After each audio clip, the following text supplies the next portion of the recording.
Daniel chapitre 1. Daniel à Babylone. La 3e année du règne de Joachim, roi de Juda, Nebuchadnezzar, roi de Babylone, marcha contre Jérusalem et la siégea. Le Seigneur livra entre ses mains Joachim, roi de Juda, et une partie des ustensiles de la maison de Dieu. Nebuchadnezzar emporta les ustensiles au pays de Shinéar, dans la maison de son Dieu. Il les mit dans la maison du trésor de son Dieu. Le roi donna l'ordre à Ashpenaz, chef de ses eunuques, d'amener quelques-uns des enfants d'Israël de race royale ou de famille noble, de jeunes garçons sans défaut corporel, beaux de figure, doués de sagesse, d'intelligence et d'instruction, capables de servir dans le palais du roi et à qui l'on enseignerait les lettres et la langue des Chaldéens. Le roi leur assigna pour chaque jour une portion des mets de sa table et du vin dont ils buvaient, voulant les élever pendant 3 années, au bout desquelles ils seraient au service du roi. Il y avait parmi eux, d'entre les enfants de Juda, Daniel, Anania, Mishkaël et Azaria. Le chef des eunuques leur donna des noms: à Daniel, celui de Belchazzar, à Anania, celui de Shadrach, à Mishaël, celui de Meshach, et à Azaria, celui d'Abednego. Daniel résolut de ne pas se souiller par les mets du roi et par le vin dont le roi buvait. Et il pria le chef des eunuques de ne pas l'obliger à se souiller. Dieu fit trouver à Daniel faveur et grâce devant le chef des eunuques. Le chef des eunuques dit à Daniel: « Je crains, mon Seigneur, le roi, qui a fixé ce que vous devez manger et boire. Car pourquoi verrait-il votre visage plus abattu que celui des jeunes gens de votre âge? Vous exposeriez ma tête auprès du roi. » Alors Daniel dit à l'intendant, à qui le chef des eunuques avait remis la surveillance de Daniel, de Anania, de Mishaël et d'Azaria: « Éprouve tes serviteurs pendant 10 jours, et qu'on nous donne des légumes à manger et de l'eau à boire. Tu regarderas ensuite notre visage et celui des jeunes gens qui mangent les mets du roi, et tu agiras avec tes serviteurs d'après ce que tu auras vu. » Il leur accorda ce qu'ils demandaient et les éprouva pendant 10 jours. Au bout de 10 jours, ils avaient meilleur visage et plus d'embonpoint que tous les jeunes gens qui mangeaient les mets du roi. L'intendant emportait les mets et le vin qui leur était destiné, et il leur donnait des légumes.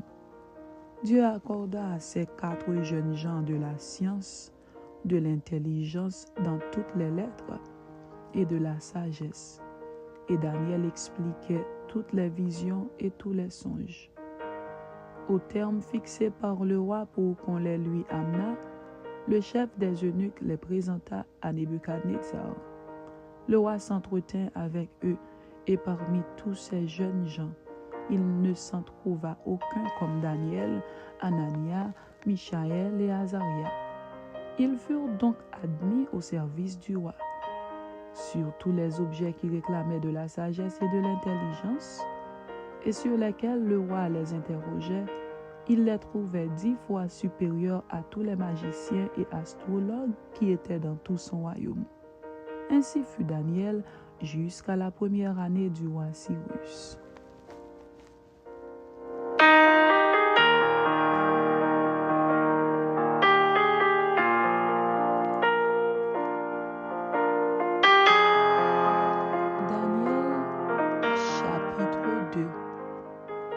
Songe de Nebuchadnezzar expliqué par Daniel, vision de la statue.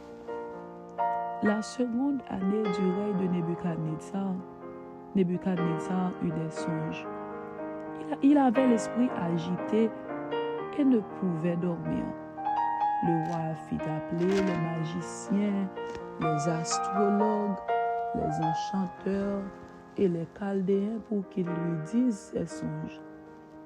Ils vinrent et se présentèrent devant le roi. Le roi leur dit, j'ai eu un songe. Mon esprit est agité et je voudrais connaître ce songe.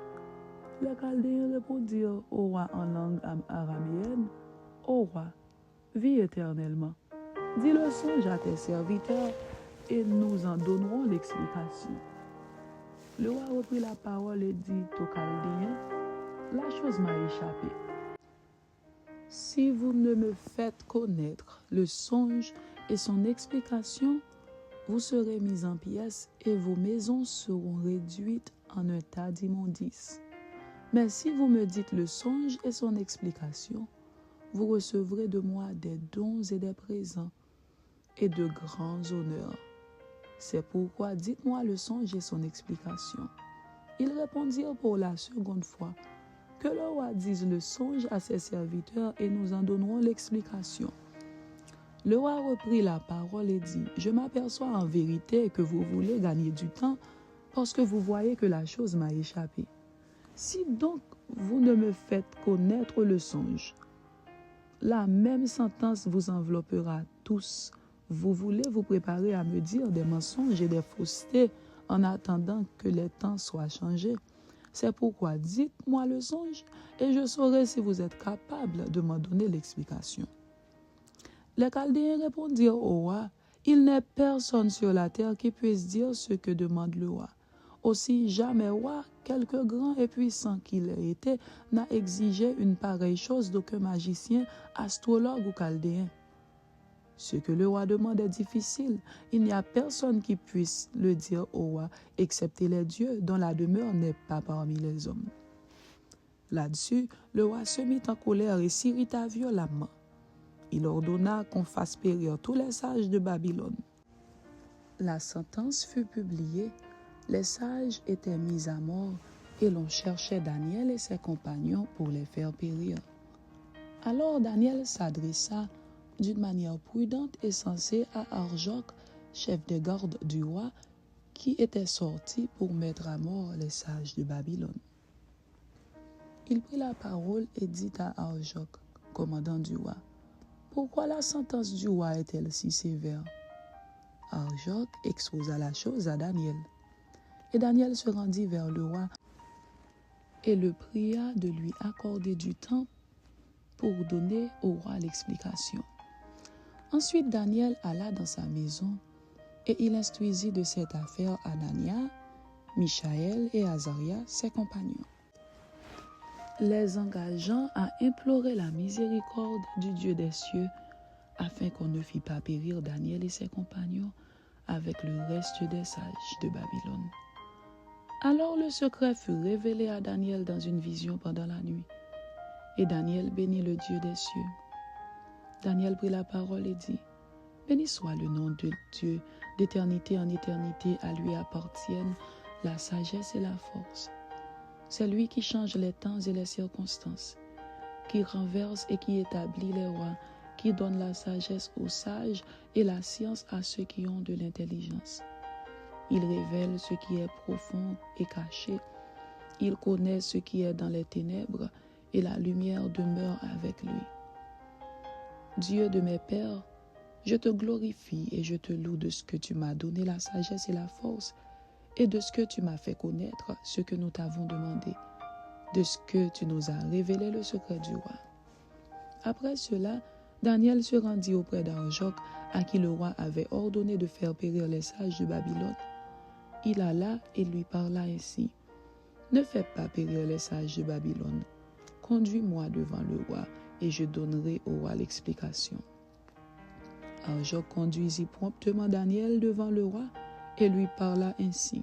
« J'ai trouvé parmi les captifs de Juda un homme qui donnera l'explication au roi. » Le roi prit la parole et dit à Daniel, qu'on nommait Beljatsar, « Es-tu capable de me faire connaître le songe que j'ai eu et son explication ?» Daniel répondit en présence du roi et dit, « Ce que le roi demande est un secret que les sages, les astrologues, les magiciens et les devins ne sont pas capables de découvrir au roi. Mais il y a dans les cieux un Dieu qui révèle les secrets. et qui a fait connaître au roi Nebuchadnezzar ce qui arrivera dans la suite des temps. Voici ton songe et les visions que tu as eues sur ta couche. Sur ta couche, ô roi, il t'est monté des pensées touchant ce qui sera après ce temps-ci. Et celui qui révèle les secrets t'a fait connaître ce qui arrivera. Si ce secret m'a été révélé, ce n'est point qu'il y ait en moi une sagesse supérieure à celle de tous les vivants, mais c'est afin que l'explication soit donnée au roi et que tu connaisses les pensées de ton cœur. Ô roi, tu regardais et tu voyais une grande statue.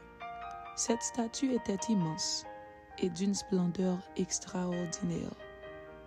Elle était debout devant toi et son aspect était terrible. La tête de cette statue était d'or pur. Sa poitrine et ses bras étaient d'argent. Son ventre et ses cuisses étaient d'airain. Ses jambes de fer, ses pieds en partie de fer et en partie d'argile. Tu regardais lorsqu'une pierre se détacha sans le secours d'aucune main, frappa les pieds de fer et d'argile de la statue et les mit en pièces. Alors le fer, l'argile, les reins, l'argent et l'or furent brisés ensemble et devinrent comme la balle qui s'échappe d'une aire en été. Le vent les emporta et nulle trace n'en fut retrouvée. Mais la pierre qui avait frappé la statue devint une grande montagne et remplit toute la terre. Voilà le songe. Nous en donnerons l'explication devant le roi. Ô roi, tu es le roi des rois, car le Dieu des cieux t'a donné l'empire, la puissance, la force et la gloire. Il a remis entre tes mains, en quelque lieu qu'ils habitent, les enfants des hommes, les bêtes des champs et les oiseaux du ciel. Et il t'a fait dominer sur eux tous. C'est toi qui es la tête d'or. Après toi, il s'élèvera un autre royaume, moindre que le tien, puis un troisième royaume qui sera d'airain et qui dominera sur toute la terre. Il y aura un quatrième royaume, fort comme du fer.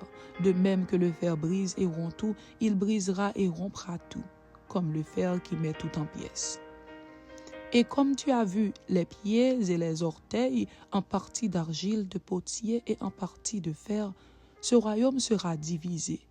Mais il y aura en lui quelque chose de la force du fer, parce que tu as vu le fer mêlé avec l'argile.